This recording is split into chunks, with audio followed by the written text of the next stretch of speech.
waxaan maanta halkan u joognaa inaan warbixin yaroo kooban idinka siino hawlaha la xiriira arrimaha doorashooyinka ee aanu gacanta ku haynay haddii aanu nahay guddiga kabaarandega arrimaha doorashooyinka ee lagu magacaabay kabacdi markii shirkii Dhuusamareeb 2 warmurtiyeedku ka soo baxay halkaas oo ku xusnayd in la aasaaso guddi arrimahan ka soo baarandegta kana soo tala bixisa shirkaas soo dhacay 22 bishii July inta ka bacdi guddigii baa la aasaasay shaqo hordhaca ayaanu soo qabanay oo arrimahan u igmaneen la xiriira doorashooyinka ka tala bixintoodii magaalada Muqdisho ayaanu ku kulanay guddiga hadaan u nahay qorshayaal iyo shaqooyin hordhaca baanu soo qabanay ka bacdi halkan ayaanu nimi bisha 15keedii labadii cishe aan halkan joognayna shaqaanu ku jirnay maantana waxaanu u nimi madaxdii ku sugnayd magaalada Dhuusamareeb ee heer federaal iyo heer maamul goboleedyada ee na soo igmatay inaanu warbixin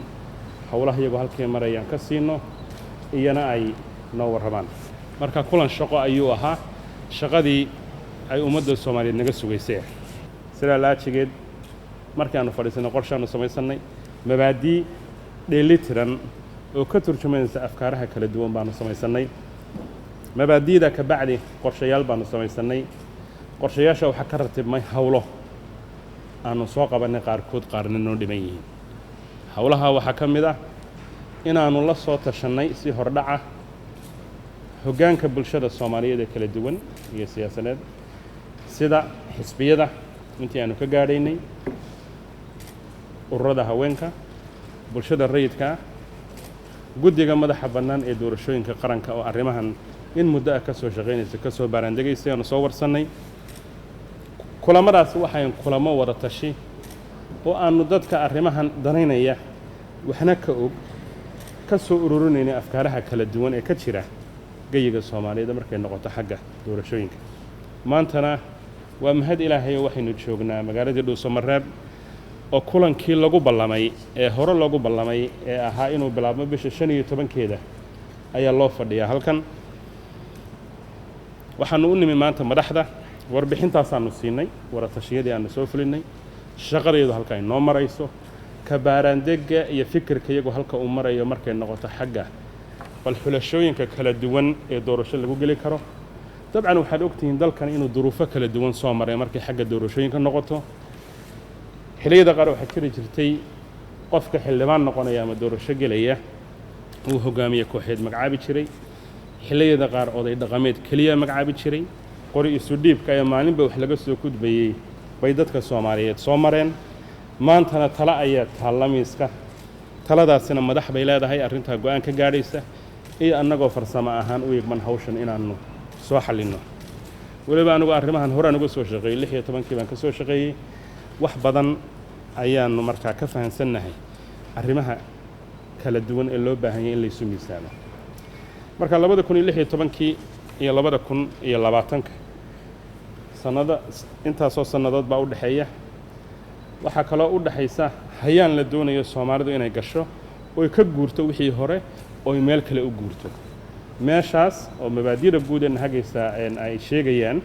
inay noqoto in dadka Soomaaliyeed ay fursad u helaan inay u codeeyaan qofkii matay lahaa siyaasiyan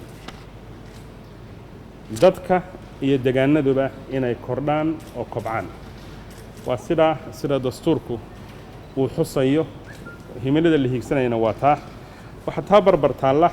duruufo ku geedaaman dalkeena iyo xaalada ka jira amni darro jirta iyo amuuro fara badan oo loo baahan yahay in la tixgeliyo marka annaga shaqadaydu waxa weeye inaanu isu miisaano arrimaha kala duwan keenana tala quman waxaan markaa dadka Soomaaliyeed u sheegan inay ku niyad samaadaan in madaxdoodu ay ka baarandegayso habka ugu habboon ee doorasho lagu gali karo doorashooyinka sidoodaba xasaasiyadooda leeyihiin xeeladahooda leeyihiin hawlahooda leeyihiin intaaba iyadoo la dhageysanay baa waxa la rabaa dalkan Soomaaliyeed ee dib u soo kabashada ku jira in si quman oo nabdoon oo xasiloon ay doorasho ugu dhacdo talooyinkaas aanu ku shaqeynayna ilaa haddana qorshayaashayada iyo hawshayadu waa mid hordhac ah oo qabiyo ah dhowaanna way soo idlaan doontaa warbixinta guud marka inahaasaan ku koobayaa taladii dadka waanu ururinay waanuna ururin doonaa ka qaybgalkii waanu tixgelinaynaa hawshuna haatan inahaasay maraysaa ayaamaha soo socdana shirkan waxaanu ku rajo weynahay inuu guulo keeno oo ay hawshu saa inagu soo idlaato in sha allahu tacaala dabcan dee ilaa doorashadu ay qabsoomayso hawl sii soconaysaa jiraysa oo la xidhiidha arrimaha doorashooyinka